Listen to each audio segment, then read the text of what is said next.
Dubai का market बहुत तेजी से बढ़ रहा है, वहां पे करना चाहिए लोगों को इन्वेस्ट? देखिए, जैसे आज के डेट में दुबई के बारे में अपन बात करें तो दुबई ऐसी परफेक्ट जगह है आज के डेट में कि विश्व में कहीं भी प्रॉब्लम आती है तो उसका फायदा दुबई को मिलता है। मतलब जैसे यूक्रेन में हुआ, यूक्रेन वाला मैटर हुआ तो फायदा दुबई को हुआ। सीरिया में होगा, फायदा दुबई को मिला। क्या फायदा हुआ? फायदा ये होगा कि वहां अस्थिरता आएगी तो वहां का पूरा पैसा दुबई में आता है। विश्व में कहीं भी अस्थिरता आती है तो पैसा दुबई में आता है, तो दुबई को फायदा होता है। तो दुबई की जो गवर्नमेंट है ना, उसमें क्राइम पे बहुत स्ट्रिक्ट एक्शन है, गलत पे बहुत स्ट्रिक्ट एक्शन है।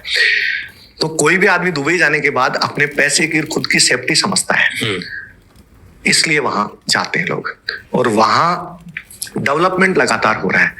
लेकिन मैं कई बार ये सोचता हूं कि दुबई के कोई ओवन रिसोर्स स्ट्रॉन्ग नहीं है।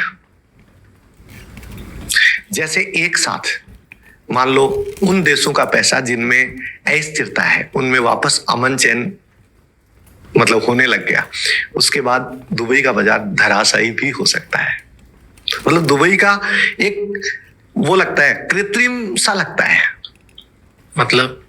मतलब जैसे जो बाजार बढ़ रहा है ना, उसकी कोई धरातलीय स्टैंड नहीं है उसका। पैसा आया बढ़ गया, पैसा निकला गिरेगा, क्योंकि उसके ओवन रिसोर्स नहीं है कोई स्ट्रॉन्ग। दुबई की ग्रोथ का एकमात्र कारण है उनके डिसीजंस। ओवन रिसोर्स नहीं है, ओवन मिनरल, मतलब ओवन कोई ऐसी चीज नहीं है जिसकी वजह से उस मार्केट को स्टैंड बाई कह सकते हैं।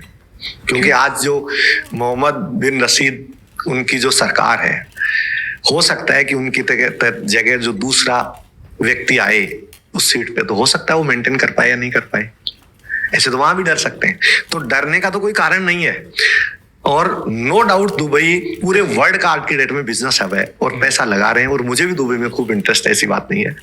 लेकिन कई बार मुझे ऐसा लगता है एक कोने में कि कहीं ऐसा नहीं हो कि वहां कोई बड़ा पैसा लगाए और बाजार धराशायी हो जाए। क्योंकि जैसे आज यूएसए है, उसका एक स्ट्रॉन्ग स्टैंड है, उसके खुद के ओन रिसोर्स हैं, ओन लोग हैं। अब दुबई के पास ना लेबर है, ना परचेजर है, ना सेलर है, बाजारी तो है। ये एक स्टैंड प्रोवाइड करवाता है दुबई सबको।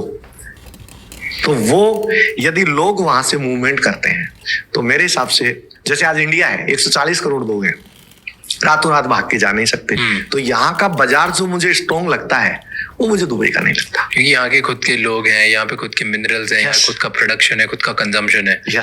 दुबई में सब बाहर का है।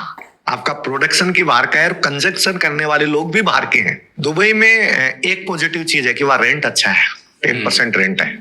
तो घर बना के रेंट पे ले लो, घर बना के रेंट पे दो तो रेंट अच्छा है। लेकिन मतलब रेंट अच्छा है इसलिए आप इन्वेस्टमेंट कर सकते हैं। 10%, हाँ 10 या 4% है, वहाँ 10% है, यहाँ 4.5% है। हाँ, पर 10% अगर साल का वहाँ रेंट है तो इंडिया में 10% ज्यादा तो मार्केट बढ़ता है, स्टॉक मार्केट आपका बढ़ जाता है। यस, अगर 10% कमाना है तो यही लगा दो। ये बात बिल्कुल सही है आपकी, क्योंकि इंडिया में फ्लैट्स में भी 8 से 10% बढ़ेगा आपका पैसा। तो इसलिए किराया यदि 4% मिलता है तो 10% बढ़ भी रहा है।